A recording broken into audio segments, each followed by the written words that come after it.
अस्सलाम वालेकुम। My self Kapil Pratap BS zoology from university. तो हम जो है वो पूरा जो हमारा लेक्चर था ह्यूमन रेस्पिरेटरी सिस्टम उसी को ही आगे कंटिन्यू करेंगे।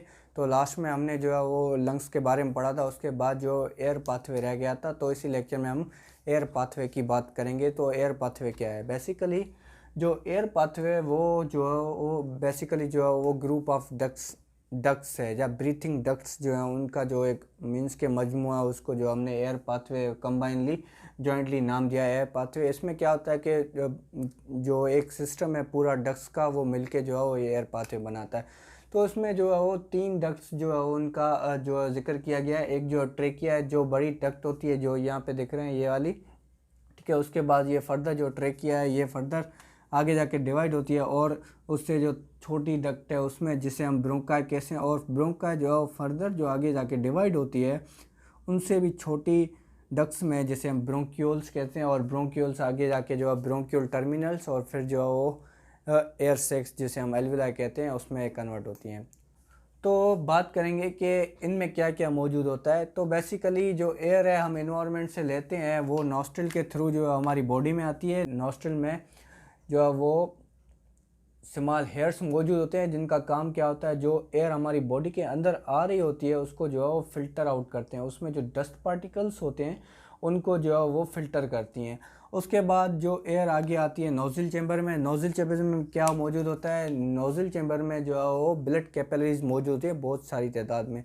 तो उनका काम क्या होता है, वो क्या करती है, जो एयर हमारी बॉडी के अंदर नॉस्ट्रिल्स के थ्रू आ रही है, तो उसको क्या करेंगे, वो उनको जो है उनका टेम्परेचर जो है वो हॉट करेंगे, उस एयर को जो है वार्म करेंगे, जैसे जो है हमें जो है वो आसानी हो ज़्यादा, ठीक है। क्योंकि हमारी बॉडी जो है वो नॉर्मल टेम्परेचर 37 होता है, तो जो हम एयर ले रहे होते हैं उसका टेम्परेचर थोड़ा लो होता है, तो उसकी वजह से जो ब्लड कैपिलरीज क्या करती हैं, उसका टेम्परेचर जो है वो अकॉर्डिंग बॉडी जो है उसका एयर का जो है वो मेंटेन करती है। फिर वही एयर आगे आती है, आगे आके यहाँ पे जो है फेरिंग्स में आती है। फेरिंग्स जो आके फर्दर जो है 2 ट्यूब्स में डिवाइड होता है। एक होता है फूड पाइप जिसे हम ईसोफेगस कहते हैं, दूसरा जो होता है ट्रेकिया जो विंड पाइप होता है, ठीक है। ट्रेकिया से पहले जो है वो 3 चीज़ें मौजूद होती हैं यहाँ पे। एक होता है एपिग्लोटस, ठीक है। ये एक फ्लैप लाइक जो शीट ऑफ मसल है, जो क्या करता है, जो जब भी हम खाते हैं तो खाने के दौरान जो भी हम चीज़, मतलब कि खाने के दौरान बोलते हैं कि सांस लेना नहीं लेनी चाहिए। खाने के वक्त हम सांस नहीं लेते, अगर लेते हैं तो क्या करते हैं, को खाना जो है हमारी जो ट्रेकिया या विंड पाइप में चला जाता है, फिर हमें खांसी होती है बहुत तेज़, ठीक है। तो इस वजह से इसके ऊपर जो है एक ये फ्लैप लाइक स्ट्रक्चर मौजूद होती है, जो क्या करती है, इसको जो है वो खाने के दौरान यहाँ पे फॉर सपोज यहाँ पे जो हमने खाना आया, ये खाना आ रहा है नीचे, तो क्या करती है, जैसे ही खाना नीचे आता है तो ये जो है नीचे आ जाती है, food pipe sorry wind pipe है उसको बंद कर देती है। फिर ये जो है वो खाना जो है वो इस फूड पाइप में चला जाता है, ठीक है। उसके बाद ओपनिंग होती है ट्रेकिया की जिसे हम ग्लोटस बोलते हैं, ठीक है। ग्लोटस के नीचे ही एक लेरिंग्स बना होता है, जो हमारा जो वॉइस प्रोड्यूसिंग होता है, जिसे हम वोकल कार्ड भी कहते हैं, ठीक है। ये 2 वोकल कार्ड का बना होता है, ठीक है, जो अपोजिट जो है वो एंटागोनिस्टिक काम करते हैं। एंटागोनिस्टिक हम उसे कहते हैं जो एक दूसरे के मुतबादिल काम करे, अगेंस्ट काम करे, ठीक है। तो उसमें के दरमियान जैसे ही एयर जो है वो क्रॉस होती है, तो इनमें से जो है वॉइस प्रोड्यूस होती है। फिर लेरिंग्स से आगे जो है वो ट्रेकिया आता है, जो हमारा जो मेन जो है वो ट्यूब है विंड पाइप का, ठीक है, जहाँ से जो एयर गुजर के लंग्स में जाती है, ठीक है। तो इन विंड पाइप में जो है वो यहाँ पे फॉर सपोज ये जो ट्रेकिया है, तो यहाँ पे जो है वो ऐसे एपिथेलियल सेल्स मौजूद होते हैं, उनके ऊपर जो सीलिया मौजूद होती है, ठीक है। तो सीलिया क्या करती है, बीटिंग करती है अपवर्ड।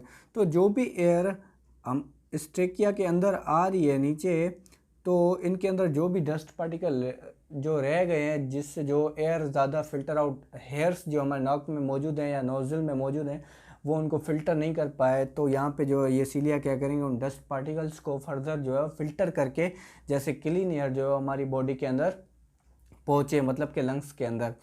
तो ये सीलिया क्या करेंगे, इसको जो है वो एयर में जो भी डस्ट पार्टिकल है इनको अपवर्ड बीटिंग, इनकी जो अपवर्ड बीटिंग होगी, जिसमें क्या होगा, डस्ट पार्टिकल अपवर्ड वापस जो है वो बैक टू द नोज़ल या नोस्ट्रिल्स जाएंगे, ठीक है, इनसे क्लियर होंगे, ठीक है। उनके बाद ये सेल्स जो है वो क्या करते हैं, ये प्रोड्यूस करते हैं म्यूकस, जो ज़्यादा आसानी प्रोड्यूस करती है हमें जो है वो ब्रीथिंग में, ठीक है। उसके बाद जो कभी कभी हम बोलते हैं ना हमारे गले में जो बलगम जमा हो जाता है, तो वही बलगम यही होता है जो ये जो सीलिया और म्यूकस जो है वो ये मिल के काम करते हैं, और जो भी डस्ट पार्टिकल्स होते हैं तो उनको जो है वो अपवर्ड बीटिंग के थ्रू जो है वो वापस भेजते हैं, और वो हमारे गले में या फेरिंग्स तक यहाँ पे आके फंस जाता है। फिर वो हम जो है उसे अजीब अजीब आवाज़ निकाल कर जो उसे बाहर निकालते हैं, ठीक है। उसके बाद ये ट्रेकिया, यही जो एपिथेलियल सेल्स जो म्यूकस लाइनिंग एपिथेलियल सेल्स हैं, ये ट्रेकिया में भी मौजूद होंगे, और यही सेल जो है वो यहाँ पे ब्रोंकाई में भी मौजूद होंगे, ठीक है। ये मतलब कि इस पूरी पट्टी में, इस पूरे डक्ट में मौजूद होंगे, ठीक है। और यही सेल जो ब्रोंक्यूल्स में भी मौजूद होंगे। उसके बाद वो एयर जो है आके जाएगी ब्रोंकाई में, ब्रोंकाई के बाद जो आगे आएगी ब्रोंक्यूल्स में। ये ऐसे होके जो है एल्विला, जो हमारे रेस्पिरेटरी सर्फेसेस हैं जो यहाँ पे मौजूद होते हैं at the terminal of bronchioles पे, तो उनमें चली जाएगी। वहाँ पे गैसेस एक्सचेंज होगा और ऑक्सीजन जो हमारी ब्लड में जाएगी, और जो कार्बन डाइऑक्साइड ब्लड से जो हमारे वापस एयर में आएगी, ठीक है। ऐसे होगा।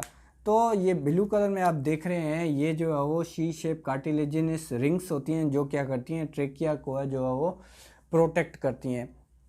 और ये जो शी शेप रिंग्ड होती है जो ट्रेकिया के ऊपर होती हैं, ये पूरी गोल नहीं होती, ये हाफ होती हैं, इसलिए इसको जो सी शेप्ड कहा जाता है। ये गोल क्यों नहीं होती है, क्योंकि जो हमारे पीछे जो है वो फूड पाइप मौजूद होता है। तो क्या होता है कि जब हम पेरिस्टालसिस करते हैं, पेरिस्टालसिस एक प्रोसेस है जिसमें क्या होता है, जो हम खाना जो है वो निगलते हैं वो इसोफेगस के थ्रू होके हमारी बॉडी में जाता है। तो पेरिस्टालसिस एक प्रोसेस है जिसके थ्रू वो हमारी बॉडी मतलब कि स्टोमक में आता है। तो पेरिस्टालसिस के दौरान ये इसोफेगस जो है वो, फॉर सपोज इसमें खाना आ गया तो इसोफेगस ऐसे जो है वो बढ़ जाता है। तो ये है ना ज़्यादा मतलब के डैमेज ना हो, तो इस वजह से जो ये जो शी शेप कार्टिलेजिनस रिंग्स होती हैं ये हाफ होती हैं, इसलिए इसको शी शेप कहा जाता है, ठीक है। ये जो ट्रेकिया पे भी मौजूद होती हैं और ब्रोंकाई के ऊपर भी मौजूद होती हैं, ठीक है। ब्रोंक्यूल्स जो लंग्स के अंदर होते हैं इस वजह से उन पे मौजूद नहीं होती। तो ये था सारा प्रोसेस।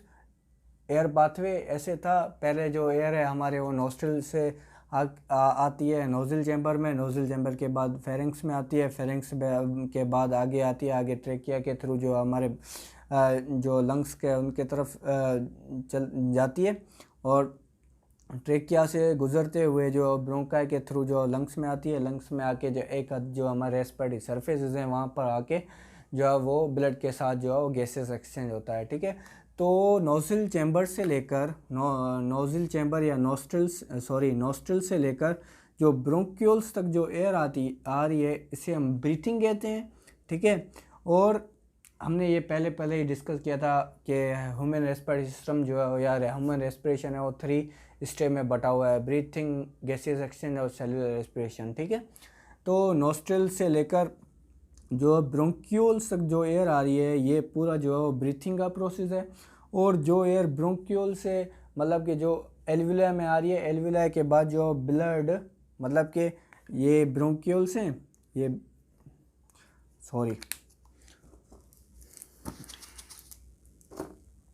मतलब ये ब्रोंक्यूल है, ठीक है। यहाँ पे जो एयर सैक मौजूद है, एल्विला है। तो जैसे एयर अंदर आएगी, ठीक है, यहाँ तक ब्रीथिंग आवर, ठीक है। अब यहाँ क्या होगा, ये एयर आएगी यहाँ पे, तो यहाँ पे जो है वो ब्लड कैपिलरीज ऐसे मौजूद होती हैं, ठीक है, इसके ऊपर। तो क्या होगा, इनके दरमियान स्पेस भी होता है।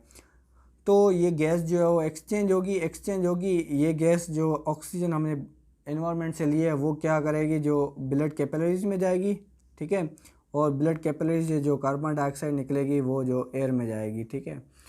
तो यहाँ होती है ये, असल में यहाँ होती है गैसेस एक्सचेंज। इसके बाद जो होगा वो होगा सेल्यूलर रेस्पिरेशन, जिसमें क्या होता है, जो ऑक्सीजन एयर सैक से जो ब्लड ने ली है वो ट्रांसपोर्ट होकर सेल्स तक जाएगी। वहाँ पे जो है वो फर्दर जो है सेल्यूलर रेस्पिरेशन होगी, जिसमें जो है फूड को ब्रोकन डाउन किया जाएगा और उसमें एनर्जी रिलीज़ करवाई जाएगी। तो आज का जो हमारा टॉपिक जो ह्यूमन रेस्पिरेटरी सिस्टम यहाँ पे ख़त्म हुआ, ठीक है। इसके बाद हम बात करेंगे जो मतलब कि प्रोसेस ऑफ ब्रीथिंग की, मतलब कि ब्रीथिंग कैसे होता है, ठीक है। उसके बाद कुछ ऐसी डिजीज़ हैं जो हमारे जो मतलब के इन्वॉल्व हैं इनमें ह्यूमन रेस्पिरेटरी सिस्टम में, जो डिजीज़ काज होती हैं उनके बारे में भी बात करेंगे, ठीक है। अल्लाह हाफिज़।